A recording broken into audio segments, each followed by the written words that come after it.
Friends, আমি যোগী আদিত্যনাথের কিছু বক্তব্য শোনাবো। যোগী আদিত্যনাথ যেটা বলছেন, আমি সালমান মিডিয়ার যে চ্যানেল আছে ওখান থেকে আমি পেলাম ভিডিওটা। যোগী আদিত্যনাথ যেটা বলছেন এটাই হচ্ছে অরিজিনাল হিন্দুত্বের সিস্টেম। ঠিক আছে, তোমরা শোনো, এটাই হচ্ছে অরিজিনাল ভারতবর্ষ। যোগী আদিত্যনাথ যেটা বলছেন, ঠিক আছে, তোমরা শোনো যোগী আদিত্যনাথের বক্তব্য।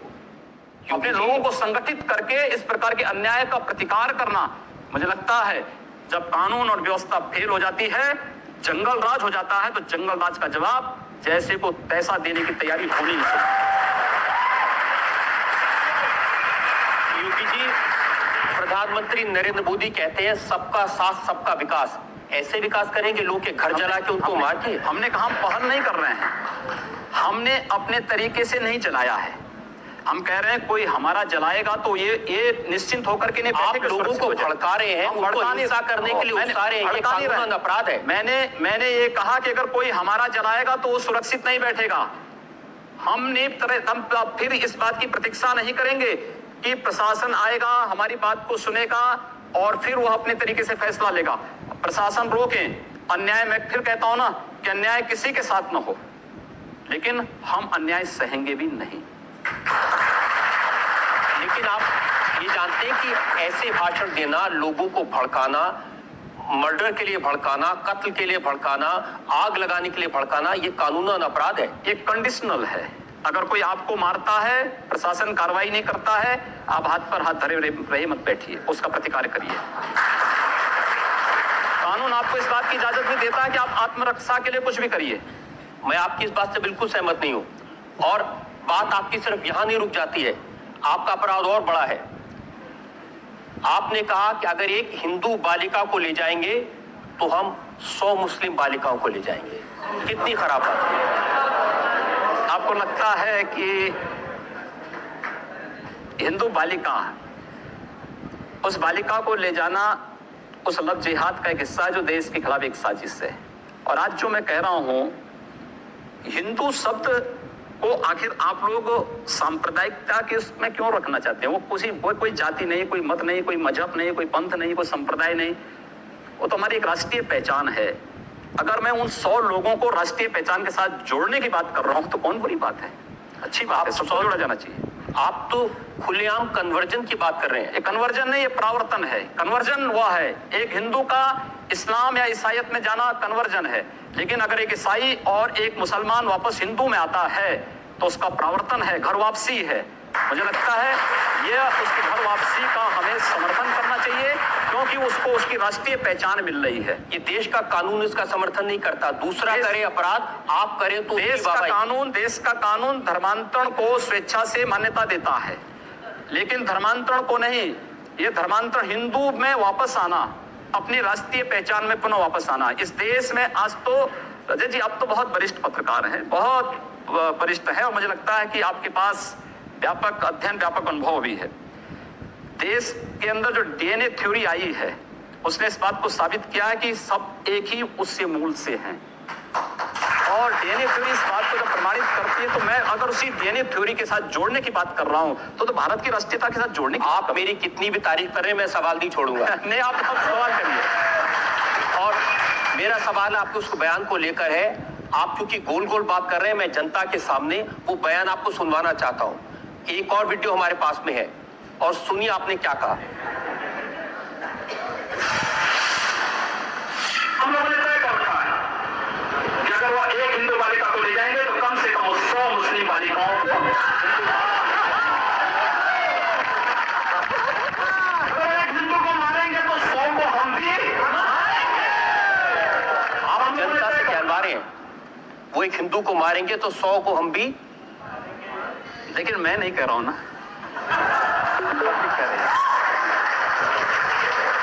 इस बयान में आपने ये भी कहा कि गोरखपुर में हिंदू लड़के मुस्लिम बालिकाओं से शादी करते हैं, ये परंपरा है।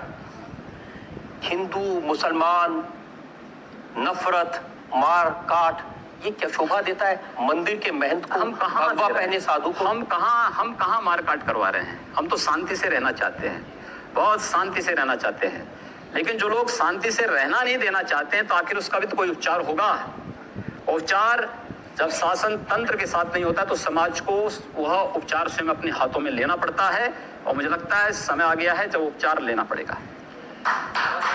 योगी जी, इस समय देश में आपकी सरकार है। जी हाँ, एक तरफ नरेंद्र मोदी लाल किले की प्राचीर से कहते हैं कि 10 साल तक दंगे फसाद को पीछे छोड़ दो, सिर्फ विकास की बात करो।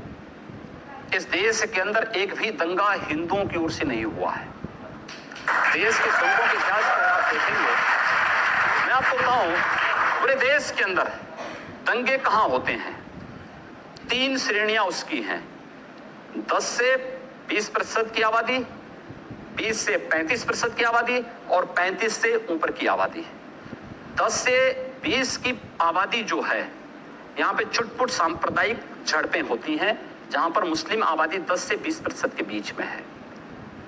20 से 35% की आबादी जहां भीषण दंगे होते हैं, और 35 से ऊपर की आबादी जहां गैर मुस्लिम के लिए कोई जगह नहीं। ये केवल भारत की बात नहीं कर रहा हूं, पूरी दुनिया की मैं बात कर रहा हूं। पूरी दुनिया के अंदर ये सच्चाई है। ये आपकी थ्योरी हो सकती है। मेरी थ्योरी नहीं, जो सच्चाई है। दूसरा, ये एक भी दंगे की उत्तर प्रदेश में 2.5 वर्ष के दौरान 430 से अधिक सांप्रदायिक हिंसक झड़पें और दंगे हुए हैं। एक भी दंगे की शुरुआत हिंदुओं की ओर से नहीं हुई। তো তোমরা দেখলে যোগী আদিত্যনাথ একটা কথা যেটা বললেন, যেটা হচ্ছে এই যে আমিও কিছুদিন আগে বলেছিলাম যে এই যে আমাদের ভারতবর্ষের মধ্যে সবাই হিন্দুই ছিল, তাদেরকে কনভার্ট করা হয়েছে, হিন্দুদেরকে ইসলামে কনভার্ট করা হয়েছে জোর খাটিয়ে। ঠিক আছে, এবার আমরা তাদেরকে রক্ষা করতে এসেছি, তাদেরকে আবার অরিজিনাল জায়গায় ফিরিয়ে নিয়ে আসতে এসেছি। আর এটা তো আমরা করবই, আমরা তাদের রক্ষা করব। তারা অরিজিনাল যেরকমটা ছিল সেরকমটাই আমরা তাদের বানাবো। তাদেরকে ইসলাম বানিয়ে তাদের মধ্যে ক্রিমিনাল সংস্কৃতি ঢুকিয়ে তাদেরকে ক্রিমিনাল তৈরি করে দিয়েছে। তারা তো ভালোই ছিল, এবার তারা কেন ক্রিমিনাল হয়ে থাকবে? তাদের তো ভালো হওয়ার দরকার আছে, তাই না? তারা ক্রিমিনাল হয়ে গেছে, তাদেরকে ক্রিমিনাল বানিয়ে দিয়েছে, এবার তারা ক্রিমিনালগিরি করবে, তারা তো মার খাবে। এখানে তো এই দেশে তো ক্রিমিনালগিরি চলবে না। এই দেশে ক্রিমিনালগিরি করলে মার খাবে, ঠিক আছে, ক্রিমিনালরা মার খাবে, এটাই সত্যি। তো এই দেশে ক্রিমিনালগিরি চলবে না। সুতরাং তারা যদি এরকম ক্রিমিনাল হয়ে থাকে তো তাদের লাইফ বরবাদ, তাদের লাইফে আর কিচ্ছু নেই। সুতরাং তাদের কি করতে হবে? তাদের যেটা আসল সিস্টেম ছিল সেখানে ফিরে আসতে হবে। তারা যা পাপ করেছে সেই পাপের প্রায়শ্চিত্ত তো তাদের করতেই হবে। পাপের প্রায়শ্চিত্ত সবাইকে করতে হয়, তারা অনেক পাপ করেছে, কিন্তু তারা তো আর এইভাবে চলতে পারে না, এইভাবে চলতে দেবে না কেউ এই দেশে চলতে। এটা ভারতবর্ষ, এটা পাকিস্তান নয়। সুতরাং ভারতবর্ষে চলতে গেলে ভারতবর্ষের সিস্টেমে চলতে হবে। আর যাদেরকে আর কি মুসলিম বানানো হয়েছে জোর জবরদস্তি, তাদেরকে আমরা আসল জায়গায় ফিরিয়ে নিয়ে আসবো। তাদের আসল ঘরে আমরা তাদেরকে ফিরিয়ে নিয়ে আসবো। ঠিক আছে, তারা আগে হিন্দু ছিল, তাদেরকে আমরা হিন্দুই বানাবো। এইটাই হচ্ছে আমাদের মাকসাদ।